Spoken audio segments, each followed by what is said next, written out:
ஒன்று திருமாலுக்கு உகந்த திருவோணம், மற்றொன்று சிவபெருமானுக்கு உகந்த திருவாதிரை. இந்த திருவாதிரை நாளில்தான் ஆருத்ரா தரிசனம் நடைபெறுகிறது. அக்னி வடிவமான சிவபெருமானை குளிர்ச்சி மிகுந்த மார்கழி மாதத்தில் அபிஷேகம் செய்து குளிர்விப்பதை கண்குளிர காண்பதே ஆருத்ரா தரிசனம் ஆகும்.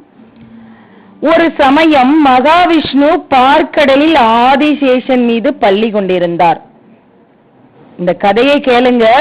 ஒரு சமயம் மகாவிஷ்ணு பார்க்கடலில் ஆதிசேஷன் மீது பள்ளி கொண்டிருந்தார். கண்களை மூடியபடி இருந்த திருமால் திடீரென்று ஆஹா அற்புதமான காட்சி என்று மனமுருகி சத்தம் போட்டார். இதை கேட்ட ஆதிசேஷனும் மகாலட்சுமி தாயாரும் ஒன்றும் புரியாமல் திகைத்தனர்.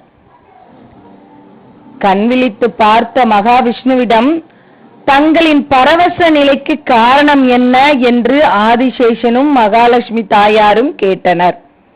அதற்கு விஷ்ணு பெருமான், சிவபெருமான் ஆடிய தாண்டவத்தை என்னுடைய நாண கண்ணால் பார்த்தேன். விஷ்ணு என்ன சொன்னாரு?